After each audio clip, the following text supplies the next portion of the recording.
In the second of my very occasional and sporadic series on Bristol's bridges, we're looking at the Banana Bridge. One thing I probably don't need to explain is the name.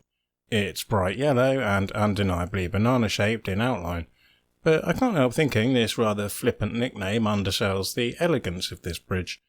I moaned last time that the Jail Ferry Bridge was a bit of a dog's breakfast aesthetically, but this one is a very good-looking bridge in my opinion. This is down to the bowstring design, which, as it turns out, is also critical to the history of how this bridge came to be here. And I don't just mean that as a poetic way of saying how it came to exist, but how it came to be here. See, this bridge wasn't built here. It actually began life shortly downstream. When the new cut was first dug in the early 19th century, 2 cast iron bridges were erected by the Coalbrookdale Company, who had famously built the iron bridge in Shropshire. Hills Bridge was where Bath Bridge is today. Unfortunately, it was hit by a steamship in 1855, collapsing completely with 2 deaths as a result, and so had to be rebuilt. The second was called Harford's Bridge and was more or less where Bedminster Bridge is today. By the 1880s, the City Corporation was considering whether it was still fit for purpose, and this image gives you a good idea why. It was steep and narrow, and although the city's engineer Thomas Howard, who drew up an exhaustive report, was confident that it was still structurally capable of carrying its traffic load, he was somewhat concerned that it was vulnerable to a similar bridge strike incident as Hills Bridge. The city thus decided to build a new, stronger, wider Bedminster Bridge, the one you see here today, and if you're wondering what on earth this has got to do with the Banana Bridge, well, the town council passed a resolution that before the bridge could be closed for rebuilding, quote, a temporary bridge will be first constructed for the convenience of foot passengers, as with so important a district as Bedminster, it would be very detrimental if communication with the other portions of the city were delayed even for a short time. Cut to Jail Ferry Bridge being closed for over a year, and I really don't even need to say anything, do I? Anyway, this temporary Bedminster Bridge was of course the Banana Bridge, built from wrought iron in 1882 by Chepstow-based Finch and Company. Once the new Bedminster Bridge was complete, on 26 February 1884 it was rather ingeniously moved to its present location. On a low tide, 4 80-ton barges with 23-foot-high timber scaffolding frames on top moved into position below the bridge. As the tide rose, the bridge sat onto those frames and was lifted clear of its footings. Tugboats then pulled the barges the short distance upstream to the new location, where the barges were anchored in place with the bridge hovering above its new abutments. As the tide went out, the bridge simply lowered itself into place. This whole process was made possible by the bowstring or tide arch design. In a normal arch bridge design, the weight of the deck and traffic, whether pushing down on the arch from above or pulling down on it when suspended below, will naturally cause the arch to want to flatten out. These sideways forces have to be transferred into huge abutments and preferably, ultimately, into solid ground. With a tide arch design, the arch is prevented from flattening out because its 2 ends are tied together by a structural member in tension, usually but not necessarily the deck itself. The members in compression and tension balance each other out, resulting in net zero horizontal forces. So the bridge merely sits on top of its abutments with simple vertical forces from gravity, no sideways bracing required. This is what enabled it to be simply picked up and floated to a new location, and also what gives it such a clean, elegant, curving and, alright, admittedly, banana-shaped profile to this day.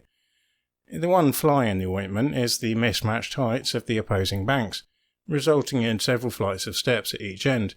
This is obviously not just an aesthetic quibble, but a functional problem too. The steps do have these rail thingies for bikes, but that's no use for wheelchairs. But I'll come back to that shortly.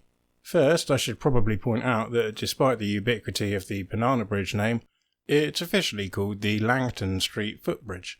Those of you with a modern map and keen observational powers may find this puzzling, as there is no trace for Langton Street in the vicinity.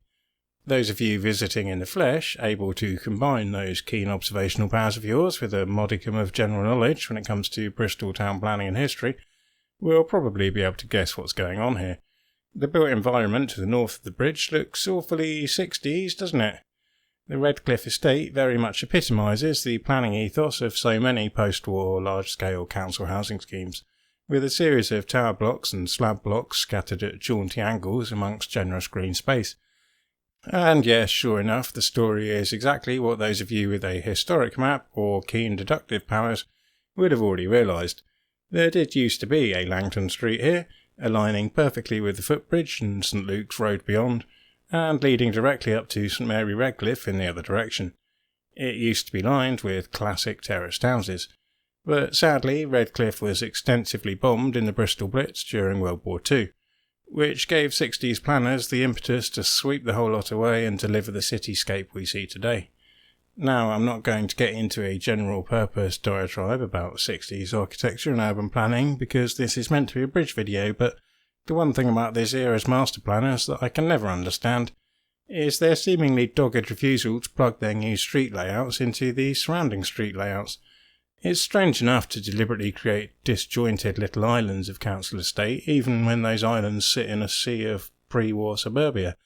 But in a context like this, where the footbridge is not merely the preferred, habitual or traditional desire line route to the south, but literally the only physically possible route to the south for anybody without a jetpack or a canoe, the mind boggles why you wouldn't have your street lining up with it. As this 1920s aerial photo shows, the southern end of the bridge originally served exactly the same type of urbanity. Terraced houses, mostly Victorian, although the oldest along the New Cut would have gone back to the Georgian era. This area too was bombed in the Second World War, and likewise the post-war planners decided to sweep it all away and start again. If we're honest, the bomb damage was fairly minimal, not really enough to justify razing this neighbourhood, but with talk of slum-quality housing it was razed nonetheless. Here the planners decided to rededicate the area to light industry rather than social housing. It's been a nondescript mix of warehouses and workshops ever since, but the current housing crisis has created the economic and political conditions for yet another radical reshaping. The master planners are back on the case. The former Bart's Spices factory has already been demolished and planning approval gained for blocks of flats that look, well, pretty much exactly like you'd expect them to look. In the same spirit as my last video about the Western Harbour area, I decided last year to film the Mead Street and Whitehouse Street industrial estates as they are now, as a sort of time capsule before it was all swept away, and I duly wrote 40 minutes of waffle about regeneration and urbanism and all that, but on the basis that nobody would actually ever want to watch 40 minutes of nondescript industrial estate, I ended up binning it. So I've cunningly snuck some of that footage in here, but I'll try not to get too waylaid by the wider regeneration. I mention it mostly to point out that it represents a grand opportunity for the Banana Bridge. Remember earlier I pointed out that the bridge is inaccessible for cyclists, wheelchairs, prams and so on? Fortunately, there's this thing called Section 106, which means the council can claim great lumps of money from property developers as a condition of planning permission to improve local infrastructure, funding towards new schools, libraries, extensions to the existing tram system that, as a city of 500,000, it obviously already has. Things like that. And sure enough, the developer's PR material makes vaguely aspirational promises of improving cycle connectivity. So I remarked online that such a huge residential regeneration of the entire Mead Street area would surely be more than enough to pay for some accessibility work on the Banana Bridge. It turns out that I was rather late to this idea. Back in 2014 the council got hold of several million quid from the government's Cycle City Ambition Fund, enough money to investigate how to add ramps to the Banana Bridge, and get told by English Heritage that it was impossible without unacceptably spoiling its Grade 2 listed heritage features, but enough money still to instead work up a full proposal for a new accessible bridge to be added slightly upstream. It was not enough money to actually build it though, so the proposal was withdrawn, along with another scheme for a new cycle bridge between Vauxhall and Jail Ferry bridges. The quote-unquote spiralling costs involved being, 7 million. You know, the sort of money that an average criminal landlord could probably drop on even an entry-level super yacht, or that the average multinational probably tax evades every 17 seconds or something.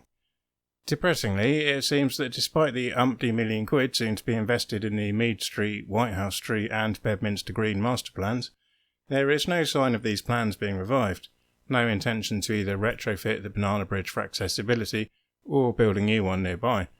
Honestly, I think it's indefensible. But the worst part is, building a squillion new homes and not even pretending to deliver a corresponding uplift in transport connectivity is not even the worst part. The worst part is that the current bridge sits amidst visibly crumbling retaining walls. Bristol City Council's own report declared that these present the very real risk of collapsing, taking the bridge with them and with corresponding risk to life, if not repaired within the next 5 years. That report was a couple of years ago. At the time of writing, they've nearly finished Jail Ferry, next is Spark Evans Park, and then they'll get to the Banana Bridge after that. Might be cutting it a bit fine to their own 5-year threshold. And all for the sake of a couple of £1,000,000 in the budget. Barely even a yacht, let alone a super yacht. Call me a dangerously radical far-left extremist, but I do occasionally wonder if just maybe there's any tiny conceivable way in which society as a whole could possibly arrange taxation and public spending so as to ensure that the plebs can cross a bridge to get into town without risking death, or indeed go to school without it falling on their head, and only after that bare minimum of non-death risking infrastructure has been met do we allow people to accumulate enough to crack open the yacht catalogues. But alas, I set out to make a pleasant, uncontroversial summary of a nice yellow footbridge, and instead I seem to be heading off on a massive political rant, so time to hastily wrap it up, I think. By the way, if anyone is wondering why I've gone from a video every fortnight to one every several months, I could blame the wet summer and the incessant train strikes for ruining most of my chances to get out and film things, but to be honest, even besides those factors, I just haven't really been in the mood. So that's all for this video, and I don't know when the next one will be, but one of these days. Cheers.